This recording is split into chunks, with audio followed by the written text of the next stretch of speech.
Krishna Krishna Hare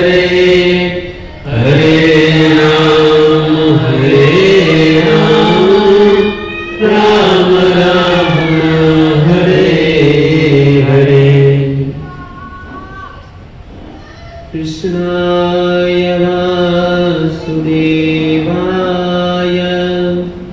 देवकीनन्दनाय च नन्दगोपकुमाराय गोविन्दाय नमो नमः।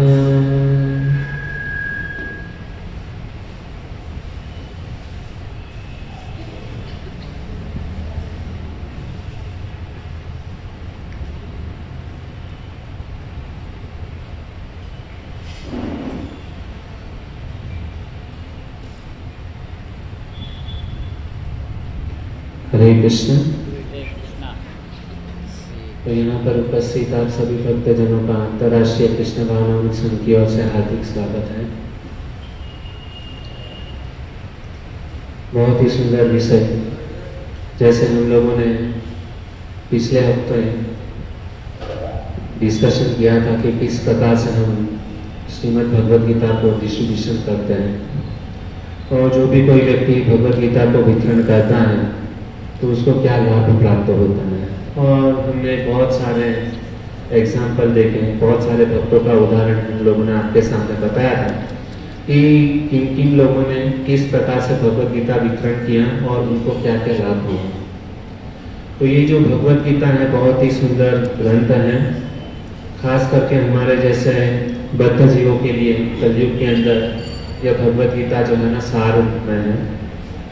भगवद गीता यानी यदि उसकी शॉर्ट में यदि डेफिनेशन यदि हम देखें संक्षिप्त में, तो हम देखते हैं कि यहाँ पे लिखा हुआ है भगवद गीता। तो भगवद गीता का अर्थ क्या होगा? यदि इसकी संधि विच्छेद करते हैं तो भगवत वत्ता गीत, भगवत वत्ता गीत, तो उसको क्या कहेंगे? भगवद गीता। यह जो भगवद गीता है तो भगवान के द्वारा जो गाया हुआ गीत है उसको क्या कहेंगे? भगवद गीता। इस भगवद गीता के अंदर टोटल 18 अध्याय हैं और 700 श्लोक हैं। तो परम भाग्य है, परम सौभाग्य है हमारा कि भगवान श्री कृष्ण ने इसी महीने के अंदर भगवद गीता का ज्ञान जो है ना कृष्ण ने अर्जुन को दिया था। इसके लिए यह जो महीना जो है ना भगवद गीता जयंती के नाम से जाना जाता है। तो इस महीने के अंदर हम लोगों को ज्यादा से ज्यादा भगवद गीता का अध्ययन करना होता है, पाठ करना होता है, ताकि इससे क्या होता है अखिल ब्रह्मांड के नायक जो कृष्ण है वह क्या होते हैं? प्रसन्न होते हैं। और भगवान बहुत ही खुश होते हैं यदि कोई भी व्यक्ति भगवद गीता का पाठ करता है या भगवद गीता किसी को दान में देता है। तो ये परम भाग्य है, परम सौभाग्य है कि हमको ऐसा अवसर इसी महीने के अंदर हमको इस भगवद गीता का पठन करने का और इसका गान करने का और उसके बारे में श्रवण करने का हमको क्या मिला है? सौभाग्य मिला है। वास्तविक में हम यहाँ पर जितने भी लोग यहाँ पर बैठे हैं तो कहा जाता है कि करोड़ों करोड़ों जन्मों का जब पुण्य का जब उदय होता है ना, तभी व्यक्ति के मन के अंदर इच्छा होती है कि भगवद गीता के बारे में श्रवण करना। यहाँ पर कोई साधारण व्यक्ति यहाँ पर नहीं बैठ सकता है। हमारे कुछ माता पिता या दादा दादी उन्होंने कुछ अच्छा कर्म किया है ना, अच्छे कार्य किए हैं, तो उनके कार्य के उनके पुण्य के प्रताप से हम क्या है यहाँ पर बैठे हैं। और भारत भूमि में जन्म लेना यह तो हमारे लिए बहुत ही मतलब क्या है सौभाग्य की बात है। और चैतन्य चरितामृत में कृष्णदास कविराज गोस्वामी बहुत ही सुंदर लिखते हैं, भारत भूमि ते हैला मनुष्य जन्म यार, जन्म सार्थक करी कर परोपकार। सबसे पहले तो हमारे लिए सौभाग्य की बात यह है कि हमको भारत भूमि में जन्म मिला। भारत भूमि के अंदर जन्म लेना सौभाग्य की बात क्यों है? क्योंकि सभी व्यक्ति को भारत भूमि के अंदर जन्म लेने का अवसर नहीं मिलता है। भारत भूमि में जन्म लेने के लिए देवता लोग जो है ना वो भी तरसते रहते हैं। क्यों तरसते हैं? हमारा ऐसा क्या भाग्य है? क्यों मतलब भारत भूमि में जन्म लेना पुण्य का काम है? तो वो कहते हैं कि इस संसार के अंदर जितने भी भगवान का जन्म हुआ वह कहां पर हुआ है? चाहे राम लीजिए, कृष्ण लीजिए, नरसिंह लीजिए, जितने भी भगवान के अवतार है ना वह कहां पर जन्म हुए? भारत भूमि के अंदर जन्म हुए। तो इसी के लिए हमारा भी भाग्य है कि हमको क्या है, भगवान ने हमको भारत भूमि में क्या दिया है, जन्म दिया है। और यदि हम भारत भूमि में जन्म लेकर के यदि हम भगवान के बारे में नहीं जानते, गीता रामायण भागवत के बारे में नहीं जानते हैं, तो हमारे जैसा मूर्ख जीव जो है ना कोई नहीं है। कभी कभी हम देखते हैं ना कि कुछ लोगों को, कभी हम देखते इंटरव्यू लिया जाता है तो पूछते हैं कि राम के पिता का नाम क्या है, कृष्ण के पिता का नाम क्या है, उनकी माता का नाम क्या है। तो भारत में रहने वाले लोग बोलते हैं कि हमको पता नहीं। इससे बड़ी शर्मजनक बात और क्या हो सकती है? क्यों नहीं पता है? क्योंकि कभी मंदिर नहीं जाते हैं, कभी प्रवचन में नहीं जाते हैं। तो यह सब ज्ञान जो है, शास्त्र का ज्ञान जो है ना, कहाँ से मिलेगा? मंदिर में जब जाएंगे, प्रवचन के अंदर जाएंगे, तभी हमको यह शास्त्र का ज्ञान प्राप्त होगा।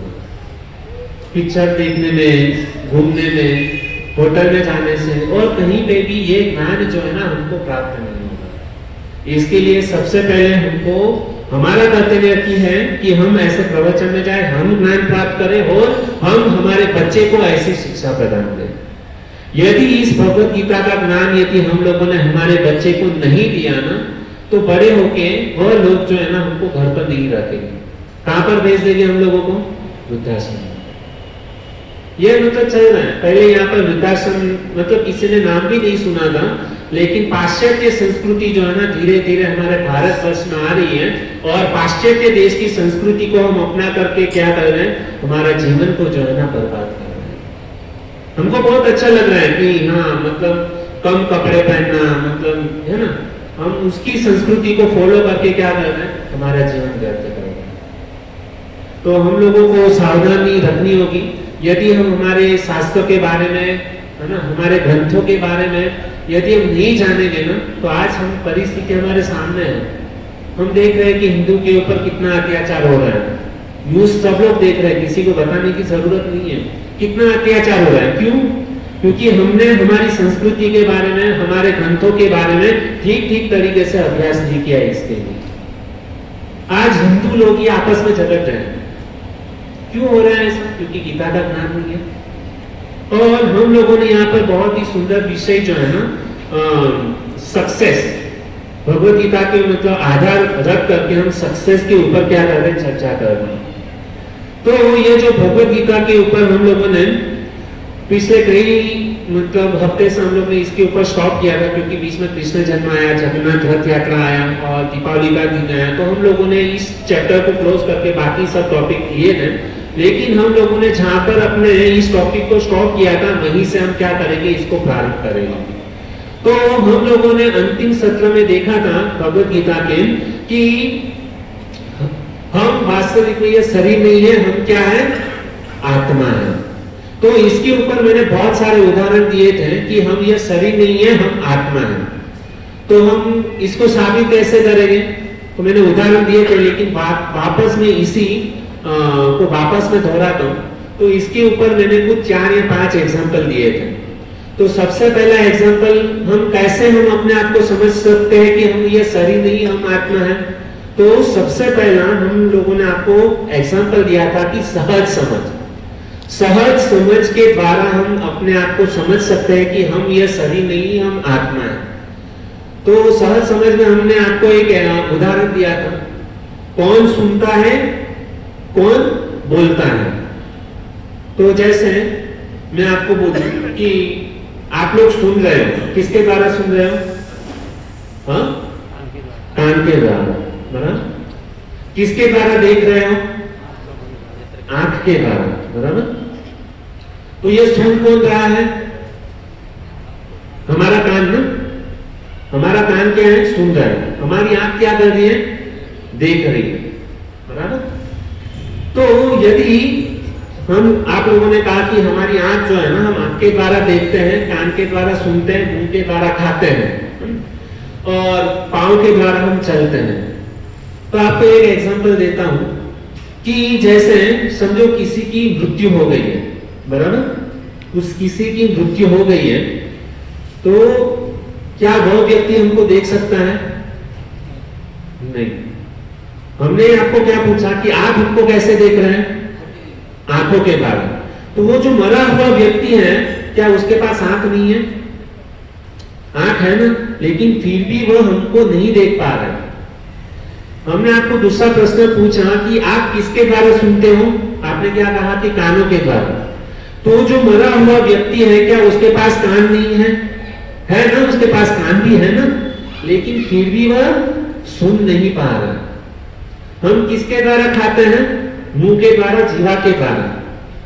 तो वो जो मरा हुआ व्यक्ति है, उसके पास भी मुंह है, उसके पास भी जीभ है, उसके पास भी हाथ है, उसके पास भी पांव है, लेकिन फिर भी वो जो मरा हुआ व्यक्ति जो है ना, वह सुन नहीं पा रहा है, देख नहीं पा रहा है, बोल नहीं पा रहा है और चल नहीं पा रहा है। तो क्या कारण है? हालांकि हमारे पास जितना मतलब भगवान ने हमको आंख, नाक, कान वगैरह सब दिया है, वो मरे हुए व्यक्ति के पास भी है, लेकिन वो मरा हुआ व्यक्ति जो है ना, वो क्यों नहीं देख पा रहा है, क्यों सुन नहीं पा रहा है? क्या कारण है? मैं आपको प्रश्न पूछ रहा हूं, क्या कारण है? जैसे यहाँ पर प्रभु जी बता रहे हैं कि उसके शरीर के अंदर से आत्मा जो है ना, वह क्या हो गई? निकल गई। तो आत्मा निकल गई, इसके लिए वह कान होते हुए भी सुन नहीं पा रहा है, आंख होते हुए भी वह देख नहीं पा रहा है ना, और पांव होते हुए भी वो चल नहीं पा रहा है। तो यह हम सहज समझ के द्वारा समझ सकते हैं कि हम यह शरीर नहीं है, हम क्या है? आत्मा है। इसका अर्थ क्या हुआ कि ये शरीर अलग है और हमारे हृदय के अंदर जो आत्मा जो है ना, वह अलग है। जैसे ही आत्मा शरीर से निकल जाती है ना, तो यह शरीर क्या होता है? नश्वर बन जाता है। उस शरीर का कुछ भी वैल्यू नहीं है, चाहे हम उस व्यक्ति को कितना भी प्रेम क्यों न करें, यदि उसके शरीर से आत्मा निकल गई तो उस शरीर का कुछ भी वैल्यू नहीं है। आत्मा जब इस शरीर से निकल जाती है ना, तो उस व्यक्ति को हम कितना ही प्रेम क्यों न करते हो, चाहे वह हमारी पत्नी हो, हमारे पिता हो, हमारा पुत्र हो, यदि उनके शरीर से आत्मा निकल गई है ना, तो हम उस डेड बॉडी को एक दिन भी रखने के लिए तैयार नहीं है ना। सही बात है ना। तो यह सहज समझ है कि उसके द्वारा हम समझ सकते हैं कि हम यह शरीर नहीं है, हम क्या है? आत्मा है। यह पहला उदाहरण। अभी दूसरा एग्जांपल क्या है कि कॉमन सेंस। कॉमन सेंस के द्वारा, साधारण बुद्धि के द्वारा हम समझ सकते हैं कि हम यह शरीर नहीं, हम क्या है? आत्मा है। तो इसके ऊपर भी मैंने आपको एक उदाहरण दिया था। इसको काफी मतलब महीने हो गए, 3-4 महीना हो गया इसके ऊपर मैंने प्रवचन किया था, लेकिन वापस उसको रिपीट कर रहा हूं। क्यों रिपीट कर रहा हूं? क्योंकि कलयुग का स्वभाव है कि हम जो भी चीज सुनते हैं ना, वो तुरंत ही क्या हो जाता है? पास में भूल जाता है। यह कलयुग का स्वभाव है। तो यह साधारण बुद्धि के द्वारा हम समझ सकते हैं कि हम शरीर नहीं, हम आत्मा है। जैसे इसके ऊपर मैंने एक एग्जांपल दिया था कि समझो एक फैमिली है, उस फैमिली के अंदर छोटा बच्चा है और उस बच्चे के दादाजी की डेथ हो जाती है, बराबर। तो वो जो छोटा सा बच्चा जो है ना, वो अपने दादा को देख रहा है ना, तो उसके पिताजी उसके पुत्र को बोलते हैं, बेटे को बोलते हैं, देखो बेटा तुम्हारे दादाजी जो है ना चले गए। पुत्र क्या बोलता है? नहीं नहीं पापा, दादाजी यहाँ पर ही है, लेकिन दादाजी क्या है? सो गए हैं, अभी उठ नहीं रहे, थोड़े समय के बाद में उठेंगे। 1 घंटा बीत गया, 2 घंटा बीत गया, 3 घंटा बीत गया, लेकिन दादाजी उठे नहीं। क्यों नहीं उठे? क्योंकि उसके शरीर के अंदर कुछ एक ऐसा तत्व था जो शरीर से निकल गया। वो कौन था? आत्मा। तो हम साधारण बुद्धि से हम समझ सकते हैं कि हम क्या है? शरीर नहीं है, हम क्या है? आत्मा है। यह दूसरा एग्जांपल। पहला एग्जांपल कौन सा दिया मैंने आपको? सहज समझ। दूसरा मैंने क्या किया? साधारण बुद्धि से हम क्या कर सकते हैं? अपने आप को समझ सकते हैं कि हम यह शरीर नहीं है, हम आत्मा है। अभी आपको मैं तीसरा एग्जांपल बताऊंगा, जिसको कहेंगे बौद्धात्मक समझ। क्या कहेंगे जिसको? बौद्धात्मक समझ के द्वारा हम समझ सकते हैं कि हम यह शरीर नहीं है, हम क्या है? आत्मा है। हमारे इस्कॉन के आचार्य एसी भक्तिवेदांत स्वामी प्रभुपाद, जिन्होंने पूरे इस्कॉन की स्थापना की, तो 1977 में वह गए थे अमेरिका और बहुत ही मतलब प्रचार किया उन्होंने। पूरा विश्व जो है ना, मतलब हरे कृष्णा हरे राम आज जो हम सुनते हैं ना, वह प्रचार जो है ना एसी भक्तिवेदांत स्वामी प्रभुपाद जी महाराज ने किया। तो एक समय मतलब एक गार्डन के वहां पे बैठे हुए थे, तो वहां पर एक बच्चा था। तो प्रभुपाद महाराज ने उनको एक प्रश्न पूछा। पहले तो बच्चे को बुलाए, यहाँ पर आओ। बच्चा उनके पास में जाता है और बच्चे को कहता है कि आपके जेब में यह जो पेन है वो किसकी है। वो बच्चा क्या करता है कि यह पेन जो है ना वो मेरी है। दूसरा प्रश्न पूछा, आपने जो टी शर्ट पहना है वह टी शर्ट किसका है। वो बच्चे ने कहा कि यह टी शर्ट मेरा है। बाद में प्रभुपाद महाराज ने कहा कि आपने ये जो जीन्स पैंट पहनी है वह किसकी है। तो उस बच्चे ने कहा यह जीन्स पैंट मेरी है। तो बच्चे ने सोचने लगा कि ये इतने बड़े प्रचारक ऐसी भक्तिवेदांत स्वामी प्रभुपाद जिसको पूरी दुनिया जानती है, आज वह स्वामी जी एक साधारण सा प्रश्न मुझे पूछते हैं। लगता है कि प्रभुपाद महाराज पागल हो गए। लेकिन उसके बाद में प्रभुपाद महाराज ने उसको पूछा, क्या पूछा। प्रभुपाद महाराज ने कहा कि तुमने कहा कि यह पेन जो है वह मेरी है, तो यह बताओ क्या तुम यह पेन हो। उस बच्चे ने कहा कि नहीं, मैं पेन नहीं हूं। दूसरा प्रश्न पूछा कि तुमने बताया कि यह टी शर्ट जो है ना वो मेरी है, लेकिन क्या तुम टी शर्ट हो। तो उस बच्चे ने कहा नहीं। बाद में प्रभुपाद महाराज ने उसको पूछा कि यह हाथ जो है वह किसका है। बच्चे ने कहा हाथ मेरा है। प्रभुपाद महाराज ने पूछा क्या तुम हाथ हो। तो उसने कहा नहीं, मैं हाथ नहीं हूं। बाद में प्रभुपाद महाराज ने पूछा कि यह पैर किसका है। उस बच्चे ने कहा यह पैर मेरा है। क्या तुम पैर हो। बच्चे ने कहा नहीं, मैं पैर नहीं। बाद में धीरे धीरे सब कुछ पूछा, आंख नाक कान सब कुछ पूछा। बच्चे ने कहा यह सब मेरा है, लेकिन मैं यह चीज नहीं हूं। अंतिम प्रश्न प्रभुपाद महाराज ने पूछा कि यह शरीर जो है ना वह किसका है। उस समय बच्चे ने कहा यह शरीर जो है मेरा है। तभी प्रभुपाद महाराज ने कहा कि क्या तुम यह शरीर हो। तो बच्चे ने कहा नहीं। तो हुआ ही समझ में आ रहा है। यदि आप यह शरीर नहीं हो तो आप कौन हो। तो वास्तविक में तभी बच्चे को समझ में आया कि प्रभुपाद महाराज हमको बहुत ही बड़ी शिक्षा देना चाहते थे, जिसको क्या कहेंगे, बौद्धात्मक समझ के द्वारा हम समझ सकते हैं कि हम यह शरीर नहीं है, हम क्या है, आत्मा है। यह जो मेरा है, हम कहते हैं ना, ये हाथ मेरा है, यह पांव मेरा है, यह आंख मेरी है, यह कान मेरा है। वास्तविक में यह मेरा कहने वाला कौन है। यह शरीर नहीं है, लेकिन मेरा कहने वाला कौन है, आत्मा। यदि आत्मा शरीर से निकल जाए ना तो मैं भी साथ में निकल जाए। यह है बौद्धात्मक समझ। ये मैंने एग्जांपल दिया था, कितने लोगों को याद है ये सब। मैंने ये बहुत सारी मतलब चीजें मैंने आपको बताई थी, लेकिन यहाँ पे किसी को भी याद। जैसे हम गेट के बाहर गए, ये कानों से सुना, ये कानों से तुरंत निकल नहीं। ये प्रवचन इसके लिए, ये प्रवचन किसके लिए। हमको हम देखे फॉर एग्जाम्पल, हमको ये सारी चीज याद नहीं रहती। क्यों याद नहीं रहती पता है? क्योंकि हम लोग को इंटरेस्ट क्या नहीं है, इंटरेस्ट। कभी कभी हम ऐसे प्रवचन में आते तो नींद लेते हैं। क्यों लेते हैं? क्यों? हमको मजा नहीं आ रहा है, आनंद नहीं आ रहा, बोरिंग हो रहा है। तभी व्यक्ति क्या करता है, प्रवचन में सोता है। हम कितने भी थके हुए हो, है ना, हम रात को 11 बजे आएंगे, लेकिन सुबह को डिसाइड किया है कि हमको 12 से 3 के बीच में रात को पिक्चर देखने के लिए जाना है, मूवी देखने के लिए जाना है। कितनी भी थकावट होगी, लेकिन थिएटर में जब भी जाएंगे ना, क्योंकि हमारा इंटरेस्टिंग पिक्चर है, उसके अंदर लव स्टोरी है, इमोशनल है, सब कुछ है, लेकिन हमको एक झटके हम नहीं लेते। क्यों? क्योंकि वो पिक्चर देखने में, मूवी देखने में हमारा इंटरेस्ट है। और यहाँ पर हम जो बता रहे हैं ना, और वो जो मूवी देखी हुई ना, समझो फॉर एग्जाम्पल हमने 10 साल पहले कुछ पिक्चर देखा है, मूवी देखा है, तो हमारे दिमाग के अंदर इतना फिट हो गया है ना, 10 साल के बाद में भी हमको पता रहेगा कि उस पिक्चर के अंदर कौन हीरो था, कौन हीरोइन थी, और उसका पूरा डायलॉग क्या है ना, डायलॉग के साथ में जो है ना एक्शन रिप्लाई करके हम क्या कर सकते हैं, बता सकते हैं। है कि नहीं, सही बात है? क्यों? क्योंकि उस मूवी के अंदर हम लोग को क्या है, इंटरेस्ट आ रहा है।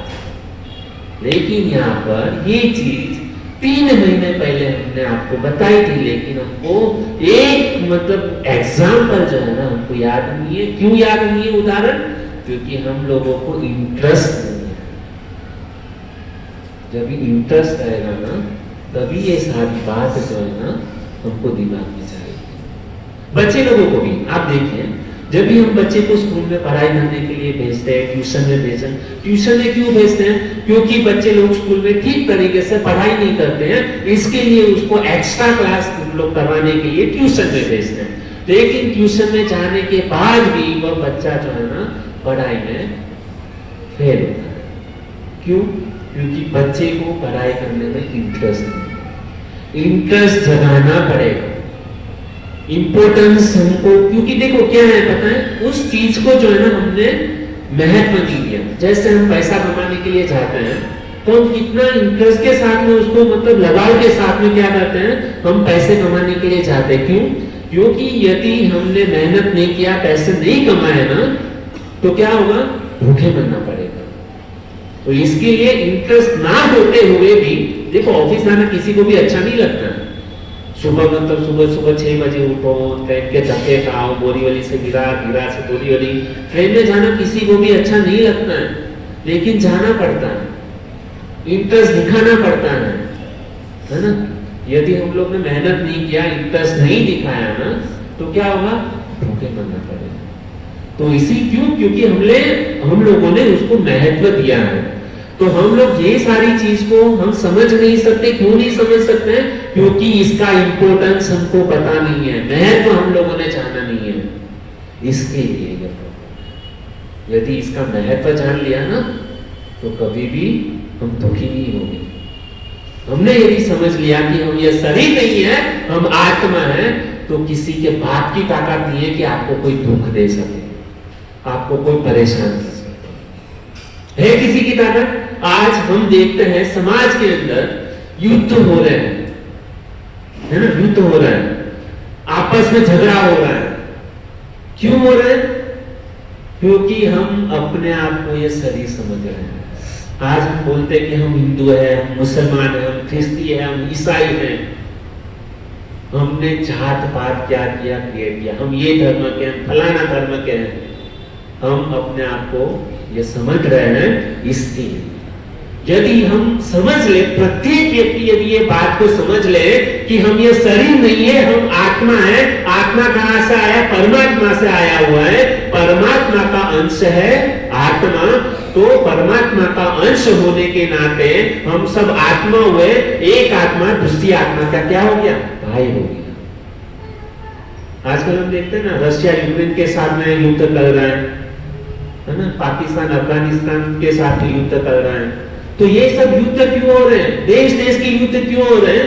क्योंकि हम अपने आप को ये शरीर समझ रहे हैं, हम अपने आप को समझ रहे हैं ये देश मेरा है, ये धरती मेरी है ना, और वो जो है ना वो हमारा दुश्मन है।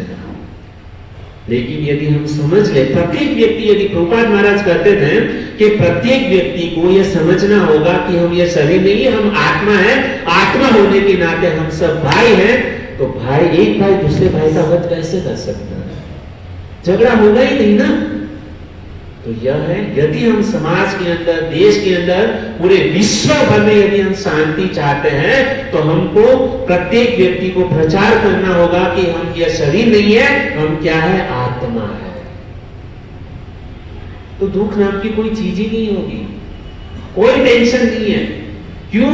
क्योंकि भगवत गीता के दूसरे अध्याय के अंदर भगवान कहते हैं, मांसासि जीर्णानि यथा विहाय नवानि गृह्णाति नरोपराणि तथा शरीराणि विहाय जीर्णानि अन्याति संयाति नवानि देहि।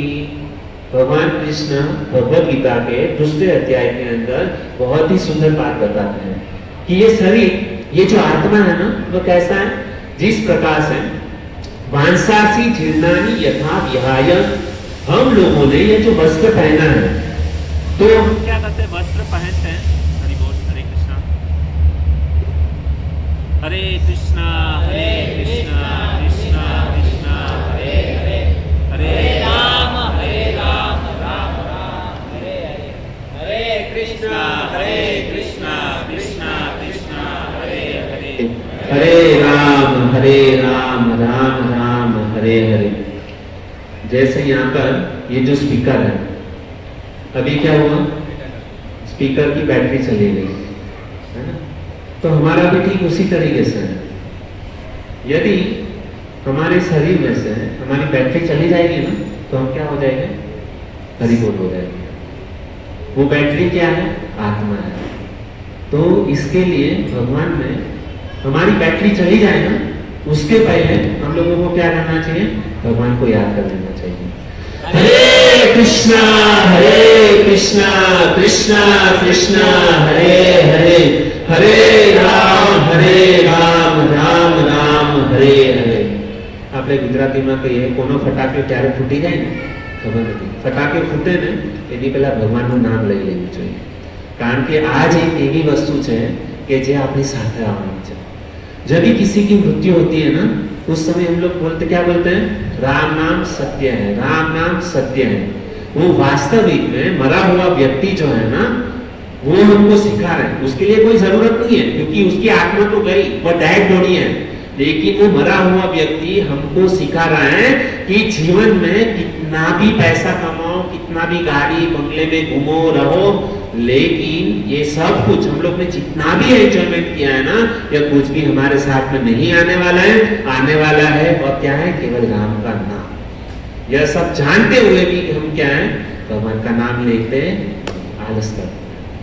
तो जीवन के अंदर अभी हमारा परम भाग्य है, भगवान ने सही समय दिया है, और थोड़ी सी जिंदगी जो हमारे पास में बची है, जितना भी देखो, हम जो भी मेडिकल के अंदर दवाई लेते हैं ना, तो उस दवाई के अंदर एक्सपायरी डेट लिखी हुई रहती है कि भाई 1 साल के बाद में, 6 महीने के बाद में वह एक्सपायर हो जाएगी। लेकिन भगवान ने भी जब ये शरीर दिया ना, तो एक्सपायरी डेट मतलब लिखी हुई है, लेकिन हमको वो एक्सपायरी डेट का पता नहीं है। केवल ब्रह्मा जी उसको जानते हैं, भगवान उसको जानते हैं, है ना। तो इसके लिए देखो, हमको पता नहीं कभी मरने वाले हैं, तो मरने से पहले कुछ ऐसा कार्य करके जाओ कि समाज हमको याद करे, भगवान हमको याद करे। दुनिया वाले के लिए तो अभी तक हम लोगों ने बहुत मेहनत किया, लेकिन अभी कुछ ऐसा कार्य करना है कि जो अखिल ब्रह्मांड के नायक है ना, जो भगवान श्री कृष्ण जो है ना, वो हमसे प्रसन्न हो जाए। उनको प्रसन्न करने का एक ही मतलब रास्ता है, वह है महामंत्र जप। हरे कृष्णा कृष्णा कृष्णा हरे हरे, हरे राम राम राम हरे हरे। तो मैंने इस प्रकार से, मैं कहां पर स्टॉप हुआ था, हाँ, जैसे मैंने ये श्लोक बोला, वांसासी झिलनानि यथा विहाय, जिस प्रकार से हमने ये कपड़े पहने हुए हैं, यह कपड़े क्या होता है, कुछ समय के बाद में फट जाते हैं। वांसासी झिलना यानी फट जाते हैं। तो उसी प्रकार से जैसे ये वस्त्र पुराने होने के बाद में हम क्या करते हैं, इस कपड़े को त्याग देते हैं, उसी प्रकार से आत्मा क्या होती है, आत्मा जो है ना, जन्म लेती है, और जैसे किसी शरीर को धारण करती है, वह शरीर जैसे पुराना हो जाता है, तो पुराना शरीर जब हो जाता है, उस समय आत्मा क्या करती है, वो शरीर को त्याग करके नया शरीर को धारण करती है। ठीक है, तो यह भगवान श्री कृष्ण ने बहुत ही सुंदर तरीके से 2nd चैप्टर के अंदर बताया है। और ये आत्मा कैसा है, अच्छेद्योयम दायोयम अक्लेद्य अशोष्य एवच, क्या है, इस आत्मा को अक्लेद्य, किसी के द्वारा उसको मारा नहीं जा सकता है, अशोष्य, उसको किसी भी के द्वारा सुखाया नहीं जा सकता। उस आत्मा को कोई ना गिला कर सकता है, ना कोई भिगा सकता है, ना कोई उसको मार सकता है। अक्लेद्य अशोष्य एवच, है ना। यह आत्मा कैसा है, किसी को ना उसको कोई काट सकता है, ना कोई किसी को मार सकता है। फिर भगवान अर्जुन को पुकारते हैं कि इस आत्मा को किसी के द्वारा मारा नहीं जा सकता है, फिर तुम युद्ध करने के लिए क्यों मना कर रहे हो, क्योंकि यह आत्मा जो है ना, वो अमर है। तो बहुत ही सुंदर, मतलब ये जो भगवत गीता का सेकंड चैप्टर है ना, बहुत ही सुंदर है, आत्मा के ऊपर बहुत सुंदर तरीके से क्या है बताया है। तो ये मैंने तीसरा एग्जांपल दिया। चौथा एग्जांपल यह है कि हम हमारी कॉन्शियसनेस, चेतना के द्वारा हम समझ सकते हैं कि हम यह शरीर नहीं है, हम आत्मा है। चेतना के द्वारा कैसे? जैसे यहाँ पर कुछ लोग कुर्सी के ऊपर बैठे हुए हैं, हो सकते हैं हमारे कुछ मित्र भी वहां पर बैठे हो, तो जो कुर्सी के ऊपर जो बैठा है बराबर, तो वह हमारा मित्र यदि हमारी गोद में आकर बैठ जाए तो क्या होगा? 1 घंटा 1.5 घंटा क्या होगा? हमारे शरीर में दर्द होना चालू होगा, है ना? लेकिन कुर्सी को कुछ दर्द है नहीं। क्यों? क्योंकि कुर्सी के अंदर आत्मा नहीं है, कुर्सी क्या है? जड़। और वही व्यक्ति जब हमारी गोद में आकर के बैठता है ना, तो हमको दर्द होता है। क्यों? क्योंकि हमारे अंदर आत्मा है। तो यह कैसे समझ सकते हैं? चेतना के द्वारा हम क्या कर सकते हैं? समझ सकते हैं। एक एग्जांपल, दूसरा उदाहरण मैं आपको देता हूं। जैसे कुछ लोग यहाँ फुटबॉल खेलते हैं बराबर, हम फुटबॉल को कितनी भी लात मारे, इधर से उधर इधर से उधर, फुटबॉल को कभी दर्द हुआ? नहीं हुआ। फुटबॉल को कभी दर्द नहीं होता। क्यों? क्योंकि उसके अंदर आत्मा नहीं है। लेकिन यदि कोई व्यक्ति, हम जैसे फुटबॉल को लात मारते हैं, कोई व्यक्ति यदि हमको लात मारे तो क्या करेंगे? हम जैसे किसी ने हमको लात मारा तो हम उसी तेज गति से जो है ना उसको लात मारेंगे। क्यों? क्योंकि हमारे अंदर चेतना है इसके। तो हम कॉन्शियसनेस के द्वारा, चेतना के द्वारा हम समझ सकते हैं कि हम यह शरीर नहीं है, हम क्या है? आत्मा है। और ये जो चेतना जो है ना हमारे पूरे शरीर के अंदर क्या है? व्याप्त है। जैसे सुबह को जो सूर्य निकलता है उससे बहुत सारी क्या निकलती है? किरणें निकलती है। सूर्य एक ही है, लेकिन उसका जो प्रकाश निकलता है उससे बहुत सारी किरणें निकलती हैं। उसी प्रकार से इस शरीर के अंदर जो है ना आत्मा है, और आत्मा के साथ में क्या होता है? चेतना जो है ना पूरे शरीर के अंदर व्याप्त है। यह चेतना क्या है? हम देखते हैं तो ये चेतना जो है ना जिस जगह पर व्याप्त है ना, तो वहां पर हमको दर्द होगा। जैसे हाथ में कोई चिमटा लगाए तो क्या होता है? दर्द होता है। पांव के अंदर कोई चिमटा लगाए तो क्या होता है? दर्द होता है। क्यों दर्द होता है? क्योंकि वहां पर चेतना है इसके लिए। और चेतना जो है ना रक्त के द्वारा पूरे शरीर के अंदर क्या होती है? व्याप्त होती है। और जहां पर चेतना नहीं है ना वहां पर दर्द नहीं होगा। कैसे? कौन सी जगह है ऐसी? दिमाग लगाइए। बाल, बहुत सुंदर। बाल जो है वहां पर दर्द, बाल को यदि काटे तो दर्द होता है? नहीं होता है। क्यों? क्योंकि वहां पर चेतना नहीं है। दूसरी कौन सी जगह है? हमारे हाथ के नाखून, नाखून हम काटते हैं तो दर्द होता है? नहीं होता है। क्यों दर्द नहीं होता? क्योंकि वहां पर हमारी चेतना जो है ना वहां पर व्याप्त नहीं है। तो ये कॉन्शियसनेस के द्वारा हम समझ सकते हैं कि हम ये शरीर नहीं है, हम आत्मा है। अभी यहाँ पर जितनी भी सारी माता है, और एक एग्जांपल मैं आपको देना चाहूंगा कि जैसे हमारे घर पर छिपकली आती है ना, तो जब भी छिपकली जाती है तो माताएं प्राय क्या करते हैं? झाड़ू लेते, ठठाम करके क्या करते हैं? उसको। अभी हम लोगों ने देखा होगा कि वहां पर जो छिपकली जो होती है ना, कभी कभी क्या होता है, माता झाड़ू से जब छिपकली को मारती है ना, थप थप थप, तो उसमें क्या हो जाता है? छिपकली अलग हो जाती है और उसकी पूंछ जो है ना वो अलग हो जाती है। और हम लोग देखते हैं कि वो छिपकली जो है ना मर गई है, छिपकली मर गई है, लेकिन उसकी पूंछ जो है ना हिलती है। क्यों हिलती है? क्योंकि भले छिपकली मर गई है, लेकिन उस जो उसकी पूंछ जो है ना वहां पर क्या है? चेतना अभी तलक है। यदि डॉक्टर ऑपरेशन करके, जब तलक मतलब उसके अंदर चेतना है, तो ऑपरेशन करके उस पूंछ को छिपकली के साथ में ज्वाइंट कर देना तो वो छिपकली जिंदा हो सकती है। क्यों? क्योंकि उसके अंदर क्या थी? चेतना। आत्मा भले निकल गई, लेकिन चेतना जब तलक है ना तब तलक उसको ऑपरेशन करके ठीक किया जा सकता है। उसी प्रकार से दोस्तों कि आदमी जब भी किसी की डेथ होती है, समझो एक्सीडेंट हो जाता है बराबर, तो क्या होता है कि आत्मा निकल गई, लेकिन जब तलक चेतना जब भी उसके शरीर, आत्मा निकल जाती है ना, तो तुरंत ही शरीर जो है ना मरता नहीं है। कुछ समय तक, कुछ क्षण के लिए जो है ना वह आदमी जिंदा रहता है। कैसे? चेतना के द्वारा। यदि सही समय पर उस व्यक्ति को हॉस्पिटल लेकर के जाएं और डॉक्टर ऑपरेशन करके उसको ठीक कर दें तो चेतना के द्वारा उस व्यक्ति को जीवित किया जा सकता है। हम लोगों ने देखा है एग्जाम्पल कि कुछ लोग कोमा में चले जाते हैं, मर भी जाते हैं, लेकिन कितने सालों के बाद में वो व्यक्ति वापस आत्मा जो है ना उसके शरीर के अंदर आती है और वापस वो व्यक्ति जीवित होता है। ये डॉक्टर लोगों का एक्सपेरिमेंट के द्वारा ये प्रूफ किया गया है। तो जब तक चेतना है, चेतना जब तक शरीर के अंदर है ना तो वापस उस व्यक्ति को जिंदा किया जा सकता है। ठीक है, तो यह हम कॉन्शियसनेस या चेतना के द्वारा क्या कर सकते हैं, हम समझ सकते हैं कि हम ये शरीर नहीं है, हम क्या है, आत्मा है। समझ में आ गया बच्चों? कल कोई भी हमको पूछे आने वाले दिनों के अंदर कि हम क्या है, हम ये शरीर नहीं है, हम क्या है, आत्मा है। और ये कौन बता रहा है?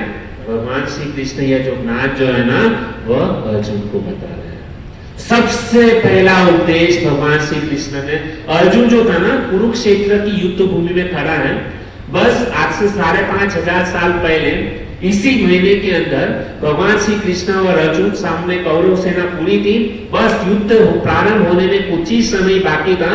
उस समय भगवान श्री कृष्ण ने क्या किया, अर्जुन का रथ दोनों सेनाओं के बीच में रख दिया और भगवान श्री कृष्ण इंडिकेशन करके बता रहे हैं, देखो ये तुम्हारे पितामह भीष्म पितामह, ये तुम्हारे गुरु द्रोणाचार्य और ये सभी लोग दुर्योधन और ये सब तुम्हारे क्या है, भाई है, और उनके सामने तुमको क्या करना है, युद्ध करना है।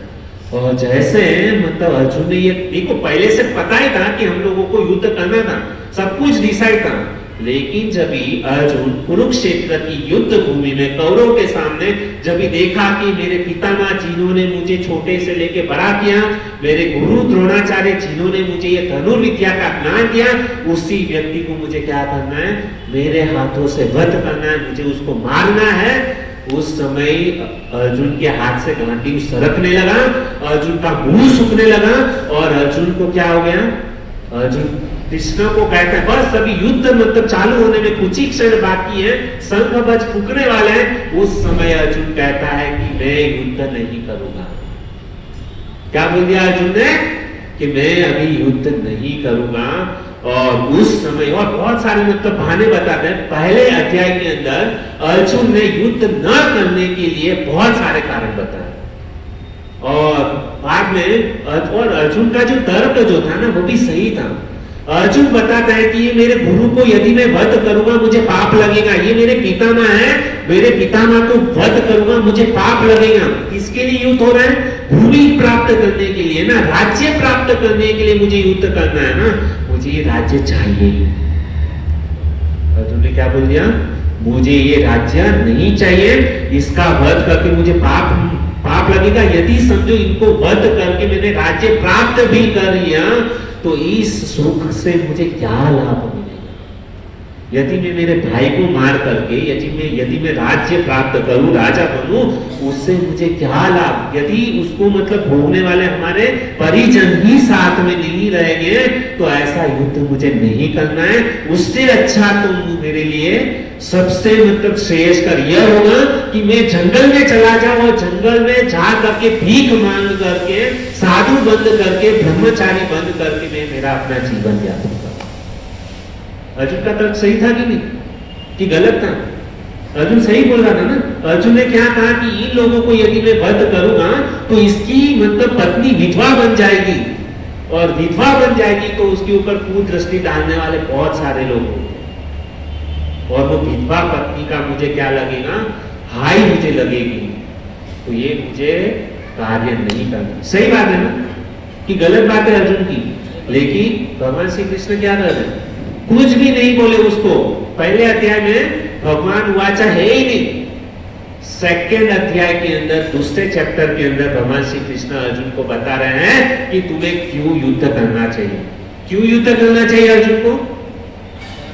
भगवान श्री कृष्ण अर्जुन को क्यों बोला युद्ध करो, हालांकि गलत था ना, तो क्यों बोला युद्ध करने के लिए? मैं नए लोगों से मैं जानना चाहता हूं। यस, हाँ माता जी कह रहे हैं कि वो धर्म के खिलाफ था। ओके, और कोई? भगवान श्री कृष्ण ने अर्जुन को युद्ध करने के लिए प्रोत्साहित किया, लेकिन अर्जुन के मन के हिसाब से यह गलत था। गलत था कि नहीं? अपने भाई को कौन मारेगा? गुरु को कौन मारेगा? यदि आप लोगों को बोला जाए कि जिसने आपको विद्या सिखाई उसको तलवार से उसका गला काटना, क्या करोगे? काटोगे कि नहीं? क्यों? क्या रीजन है? अर्जुन ने मतलब भगवान उसको प्रोत्साहित कर देते हैं, गुरु को मानने के लिए कर देते हैं, अपने भाइयों को मानने के लिए कर रहे हैं, अपने पिता मां को वध करने के लिए बोल रहे हैं।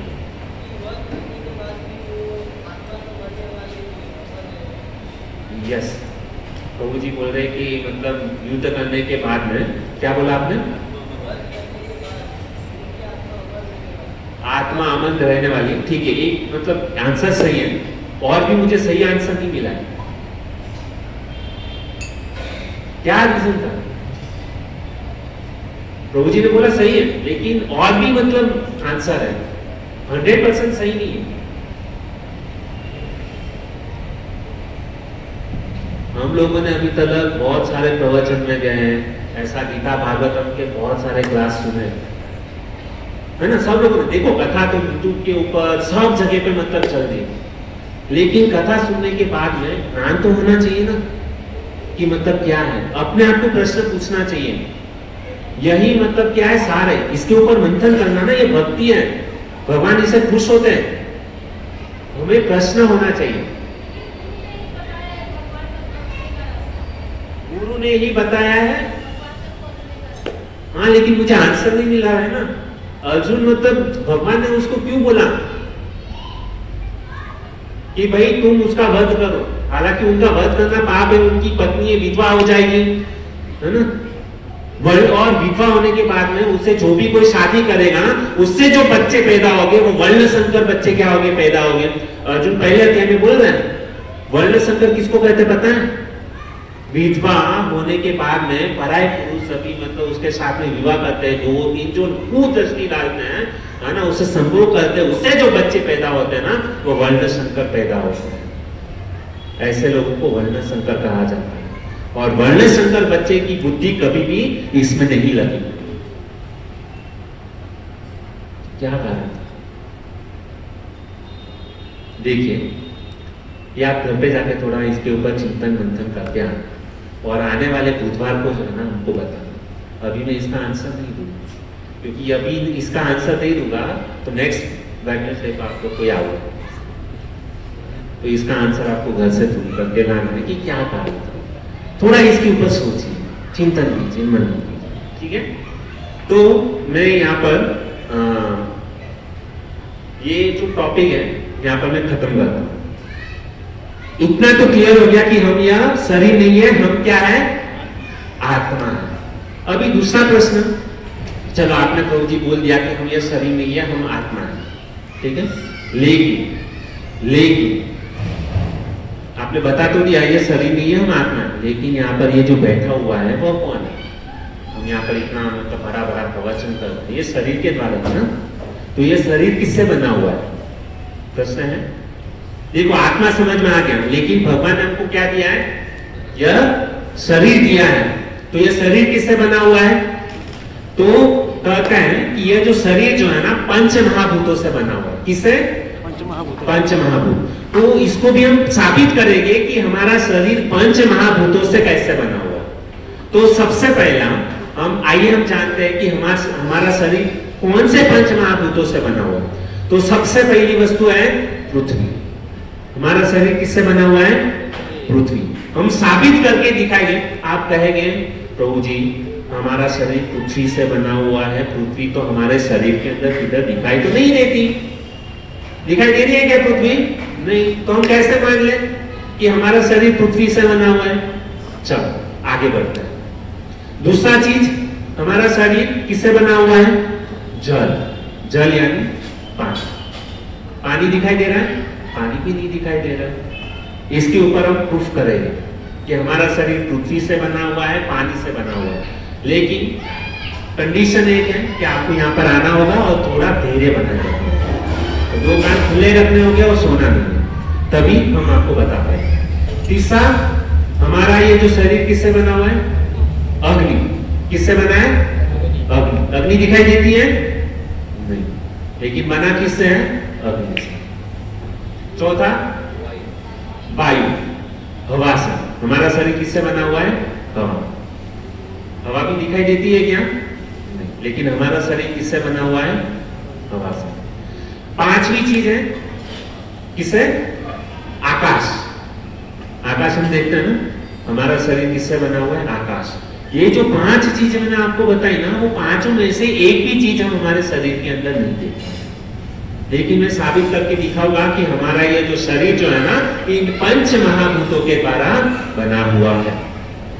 ठीक है, ये शरीर हो गया। उसके बाद में हमारे शरीर के अंदर और क्या चीज है? पृथ्वी, जल, अग्नि, वायु, आकाश तो है, लेकिन उसके अलावा भी कुछ है जिसको हम देख नहीं पा रहे।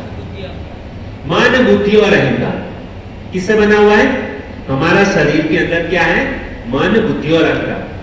जैसे कंप्यूटर, यहाँ पे बहुत सारे लोग कंप्यूटर को जानते हैं। अभी कंप्यूटर के अंदर जो है ना, 2 चीज होती है, एक हार्डवेयर रहता है और एक सॉफ्टवेयर रहता है। हार्डवेयर यानी क्या हो गया कि जैसे कीबोर्ड है, माउस है ना, कंप्यूटर की स्क्रीन है, सीपीयू है, उसको हम देख सकते हैं, उसको क्या कहेंगे? हार्डवेयर। और सॉफ्टवेयर किसको कहेंगे? सॉफ्टवेयर के बगैर क्या कंप्यूटर चलता है?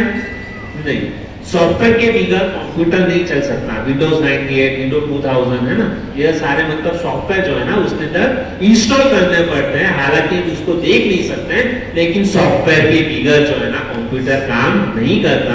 इसी तरीके से यह जो स्थूल शरीर जो है ना, हम उसको देख सकते हैं, वो हार्डवेयर है, और जिसको हम नहीं देख सकते हैं वह क्या है? सॉफ्टवेयर है। वो सॉफ्टवेयर कौन सा है? मन, बुद्धि और अहंकार। देख सकते हैं इसको? नहीं देख सकते। और ये कितने हो गए टोटल? 8। अभी 2 चीज और बची। वो 2 चीज कौन सी है? आत्मा और परमात्मा। टोटल ये 10 चीज को मिला करके हमारे यह शरीर बना हुआ है।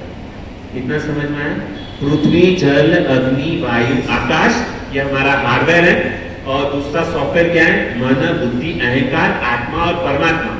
आत्मा को भी हम नहीं देख सकते हैं, परमात्मा को भी हम नहीं देख सकते हैं, मन, बुद्धि, अहंकार को भी हम नहीं देख सकते। ठीक है, तो ये 10 चीजों को मिल करके क्या बनता है? हमारा यह शरीर बनता है। अभी सबसे पहले भगवान ने हमको क्या बनाया? मनुष्य। भगवान ने हमको क्या बनाया? मनुष्य, इंसान बनाया। तो देखिए, हम केवल यहाँ पर खाली भक्ति की बातें नहीं करेंगे, कुछ प्रैक्टिकल एग्जांपल भी आपको देंगे, ताकि आपको बहुत, देखो मनुष्य जीवन बनाया बराबर, तो कुछ अच्छे कार्य करने के लिए बनाया, तो हमको अच्छा व्यवहार करना चाहिए सबके साथ में। तो उसके ऊपर मैं आपको एक छोटी सी स्टोरी बताऊंगा, ध्यान से सुनिए। सत्य घटना है कि भगवान ने हमको मनुष्य जीवन दिया है, तो हमको अच्छा व्यवहार किस प्रकार से करना चाहिए। ऐसे तो बहुत सारा है, लेकिन एक छोटा सा मैं आपको एग्जांपल देता हूं। हमारा बॉम्बे का एयरपोर्ट है ना, पालना, CST, वहां पर एक घटना घटी कि वहां पर एक सेंट्रो गाड़ी वाला, क्या था? सेंट्रो गाड़ी वाला। अभी वो जो सेंट्रो गाड़ी वाला जो था ना, तो अपना काम खत्म करके वो गाड़ी में बैठा, और जैसे मतलब गाड़ी उसने चालू किया, तो उसका गियर के अंदर कुछ तो प्रॉब्लम हो गया। तो जैसे गाड़ी चालू किया ना, तो गियर जो ना धड़ाम करके क्या हुआ, उसकी जो सेंट्रो गाड़ी जो थे ना, आगे वाली जो गाड़ी जो थे ना, उसके साथ में टकराई। अभी वो जो आगे वाली जो गाड़ी जो थी ना, वो कौन सी थी? BMW। कौन सी गाड़ी थी? BMW। अभी ये सेंट्रो चलाने वाले को पता चला कि मैंने मतलब क्या किया है, BMW गाड़ी को ठोक दिया। तो वो तुरंत ही मतलब क्या किया, सेंट्रो गाड़ी से तुरंत बाहर आया, और वो क्या करने लगा, उस BMW वाले गाड़ी के मालिक को ढूंढने लगा। क्या करने लगा? ढूंढने लगा कि वो मालिक कहां पर। उसकी जगह पर हम रहते तो अरे चलना, किसको पता है, ये सीधा गाड़ी घेर में डालेंगे और वहां से सीधा भाग जाएगा। लेकिन ये बंदे ने ऐसा नहीं किया। उसने क्या किया? ढूंढा, बहुत ढूंढने के बाद में भी वो BMW वाला मालिक जो है ना उसको मिला नहीं। बाद में उसने क्या किया बताएं कि चलो बंदा तो मिल नहीं रहा है, उसने एक चिट्ठी लिया, एक कागज लिया, एक उसने चिट्ठी बनाई और उस कागज के ऊपर लिखा कि देखो मेरे से मतलब ये गलती हो गई है, मैंने तुम्हारी गाड़ी को ठोका है, तुम्हारा जो भी नुकसान है वो मैं भरपाई करने के लिए तैयार हूँ और ये मेरा कांटेक्ट नंबर है और ये मेरा एड्रेस है। और उसने क्या किया, वो चिट्ठी को लेकर के वो जो BMW के वो वाइपर जो था ना वहां पे उस चिट्ठी को लगा दिया और ये सेंट्रो वाला गाड़ी जो है ना वो बंदा निकल गया। अभी हुआ क्या कि कुछ समय के बाद में वो एयरपोर्ट के ऊपर वो जो BMW का जो मालिक जो था ना वो वहां पर आया और जैसे ही मतलब वो देखा अपनी गाड़ी देखी तो पीछे से जोर से किसी ने क्या किया है उसको ठोका हुआ है। तो तुरंत ही उसका रिएक्शन क्या हुआ, वो बंदा जो था ना इतनी बड़ी महंगी गाड़ी, नई गाड़ी उसने खरीदी थी और क्या किया था किसी ने उसको ठोका हुआ था, तो उसका जो मतलब दिमाग जो है ना एकदम गर्म हो गया। कौन है ये व्यक्ति कि जिसने मेरी गाड़ी को ठोका, ऐसे थोड़ा बड़बड़ा रहे हैं।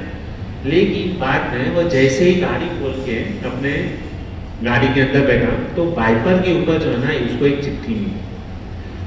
अभी हुआ क्या कि जैसे ही उसने वो चिट्ठी को पढ़ा ना, जेनो बाटो फाटी गयो तो ना उसका दिमाग एकदम रिलैक्स, वो व्यक्ति एकदम क्या हो गया, शांत हो गया। और उसने क्या किया, वो चिट्ठी पढ़ी और उस चिट्ठी के अंदर उस व्यक्ति का नाम, कांटेक्ट नंबर वगैरह सब लिखा हुआ था।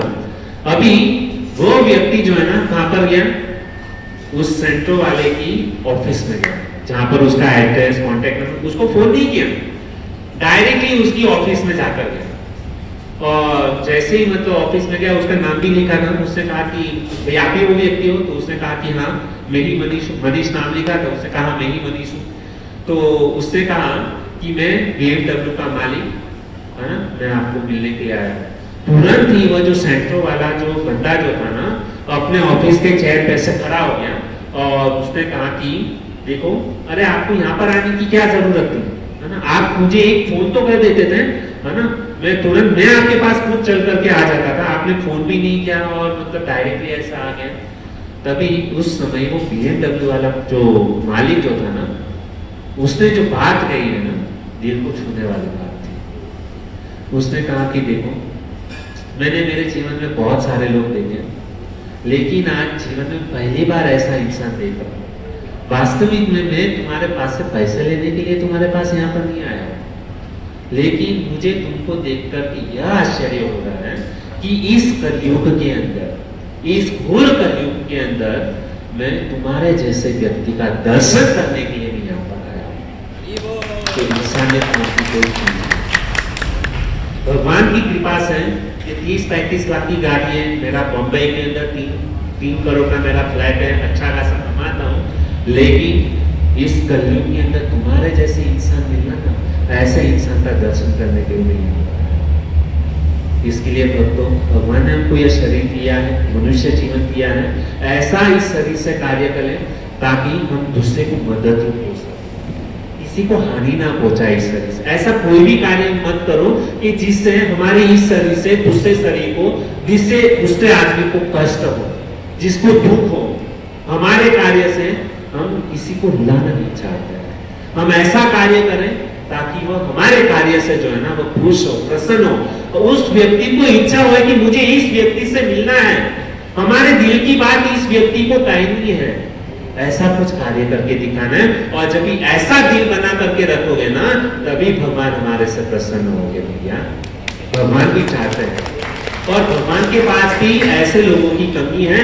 यह भगवत गीता हमको इंसान बनाना चाहती है। भगवत गीता के द्वारा हम क्या बन सकते हैं, मनुष्य बन सकते हैं, इंसान बन सकते हैं। इंसान से भी ऊपर कुछ चीज है जिसकी चर्चा हम आने वाले दिनों के अंदर करेंगे। बहुत बहुत धन्यवाद आप सभी भक्तों का कि आपने इतना उत्साहपूर्वक हमारी वाणी को ध्यान से सुना। हम आशा करते हैं कि इसी प्रकार से आप यहाँ पर आते रहिए, और हम चाहते हैं कि ये भगवत गीता का जो ज्ञान है ना सभी लोगों को, हर एक घर में, हर एक व्यक्ति के पास में पहुंचे। यही हमारा उद्देश्य है, और कुछ उद्देश्य नहीं। है ना। तो आप सभी लोग अपने परिवारजन के साथ में, सगा संबंधी के साथ में यहाँ पर आइए, भगवत कथा का लाभ लीजिए, प्रसाद का लाभ लीजिए और अपने जीवन को धन्य बनाइए। हरे कृष्ण। और हमारे बोलने में यदि कुछ त्रुटि हो सकता है कि हमारी बात किसी को अच्छी ना लगी हो, किसी को हृदय के अंदर ठेस पहुंची हो, तो देखिए मैंने प्रयास किया कि जो भी हमने हमारे गुरु से, शिक्षा गुरु से और भगवत गीता से और शास्त्र के द्वारा जो भी कुछ सुना है ना, उसी को दोहराने का प्रयास मैंने किया है। लेकिन हो सकता है, देखिए मैंने बोला ना कि कलयुग के जीव है, सबका स्वभाव सही नहीं है, सबका स्वभाव एक तरीके से नहीं है। कुछ बात किसी को अच्छी लग सकती है, कुछ बात किसी को बुरा भी लग सकती है। तो इस व्यास मंच से मैं आपको माफी चाहता हूँ यदि हमारे बोलने में किसी को ठेस लगी हो, कुछ त्रुटि हो गई हो, तो आप सबका एक सेवक समझ करके, दास समझ करके हमारी गलती को क्षमा करें। हरे कृष्ण।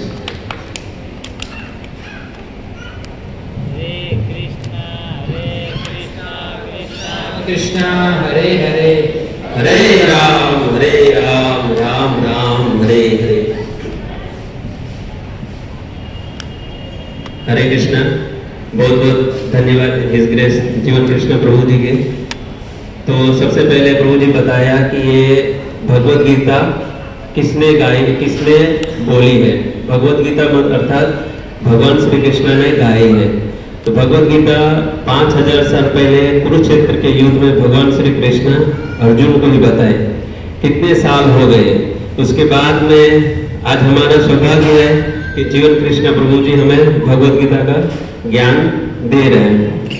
तो ऐसा प्रश्न आता है कि भगवत गीता अर्जुन को ही क्यों सुनाए। आप लोग को मन में प्रश्न होता है, वहां पे तो 5 पांडव भी थे, तो वो लोग को क्यों नहीं सुनाए। तो भगवान श्री कृष्ण अर्जुन को कहते हैं, अर्जुन तू मेरा एक तो संबंधी है या तू मेरा एक सखा है, मेरा मित्र है, इसके लिए दिव्य ज्ञान रहस्य तुम लोग को दे रहा हूं।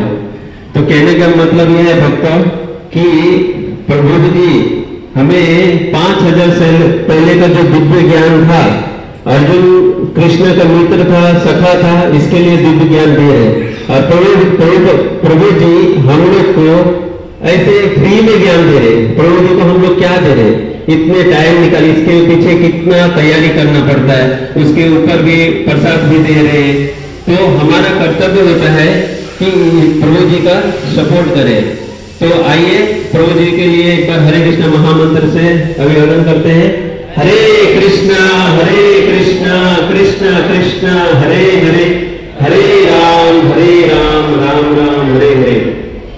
तो आप लोग से निवेदन है कि प्रभु जी तो कुछ मांगते नहीं है, लेकिन प्रभु जी के माध्यम से आज हम आप लोग से एक चीज मांगना चाहता हूँ कि कृष्ण जो अर्जुन से प्रसन्न होते हैं, कैसे एक 18वें अध्याय में 68 नंबर श्लोक है, यह एकदम परमं गुह्यम मद्भक्ति विदासति भक्तिमय प्रावृत्त मानस प्रतिष्ठान।